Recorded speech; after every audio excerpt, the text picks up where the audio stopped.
27 kababayan natin mga Pilipino na nasa bansang Canada ngayon nanganganib na mapabalik or mapauwi na sa Pilipinas matapos silang makatanggap ng abiso galing sa kanilang employer na hindi na sila i-renew.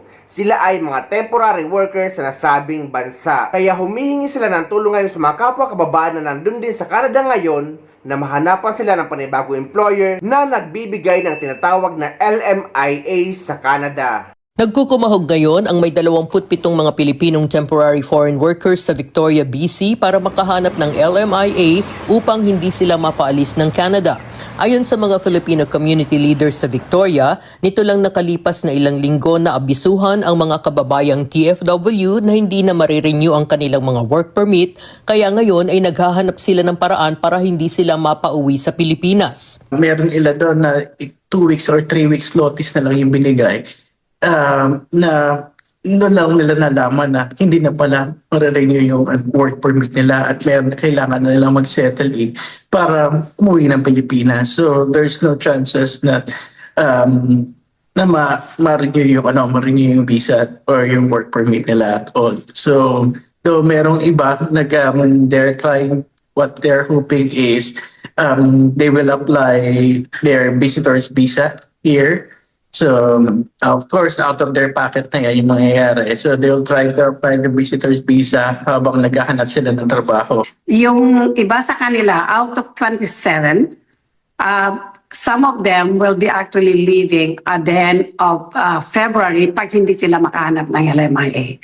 That's why I'm trying to actually let people know that if they know somebody who actually could give LMIA. Yung iba at the end of March. And then April, there's around 8. So habang humahaba yung dumadami yung mapapauwi. Ayon sa community leader na si Annette Beach, sumubok na rin na mag-apply ng visitor's visa ang ilan sa mga TFW pero na-deny na rin ang kanilang mga application. Ang nangyari na sa kanila, they even applied for them to actually stay longer, right? Renewal na-refuse na yon. Retention na-refuse na yon. Nagano pa sila ng ibang way para they spend money. A lot of them spend around 2,000 to 3,000 para lang maka-apply sila just to stay longer. But they're all been denied. Hindi lang kasi to food services ang meron ding karamihan sa kanila food industry. But there's also a working in a facility in a nursing home who's also heading home. Ayon kay Caparas, 27 lang ang lumapit sa kanila pero sa tansya nila ay baka umabot pa sa hanggang 40 TFW ang nahaharap sa katulad na issue. Iginiit kay Caparas na mga kababayang ito na ilalaban nila ang pananatili sa Canada. Yung iba kasi, ala na rin silang babalikan sa Pilipinas, honestly. Sinabi nila, mula sa conversation ko sa kanila, sinabi nila na halos binigay na namin lahat ng investment namin sa Pilipinas sa pagpunta dito. So, yung mga pera namin, nailabas na namin. Kaya, andito na rin kami. Kaya, ilalaban na rin namin yung buhay namin dito. Noong February 12 ay inanyayahan ng VFCCA sa kanilang Valentine's Day party ang mga TFW upang maipaalam sa komunidad doon ang kanilang problema. Isa sa dumalo dito si Lori Jaurigue, isang TFW na nawalan naman ng trabaho matapos ibenta ng kanyang employer ang restaurant nito. 9 na taong nagtrabaho sa Taiwan si Jaurigue bago siya nagpunta ng Canada. Ayon kay Jaurigue, gastos niya lahat mula sa plane fare hanggang sa pagkuha ng LMIA na dapat ay ang employer ang sumasagot para lang makarating dito. Nagpapasalamat si Jaurigue sa Bayanihan Center dahil sa pagtulong nito sa mga TFW. Parang na-surprise po ako nung time na nag-join po ako. Kasi na-welcome po kami and then willing po silang makinig sa bawat storya ng meron po kami. So nandun po yung talaga yung pag-asa na may kasama kang lumaban.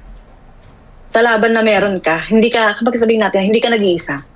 Yun po yung nasabihin ko na nagpapasalamat ako sa Bayanihan. Kasi parang nabigyan kami ng pag-asa. Dahil nakatali sa employer niya ang kanyang work permit, sinusubukan ngayon ni Jaurigue na mabigyan siya ng vulnerable open work permit para makahanap ng ibang trabaho.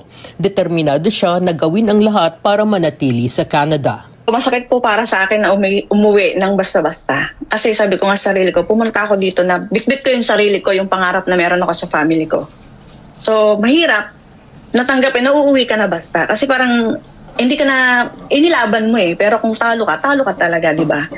Pero sabi ko nga po, hanggat pwede pa, ilaban ko pa. Parang wala akong maging regret sa sarili ko, yun po. Ayon kay Melissa Badwa, presidente ng Bayanihan Cultural and Housing Society, nakikipag-ugnayan na rin sila sa local authorities para maipaabot ang nangyayari sa mga kababayang TFW. They had zero idea that this is happening, the LMIA, the temporary foreign workers, the rules in terms of agencies and the companies that they work for.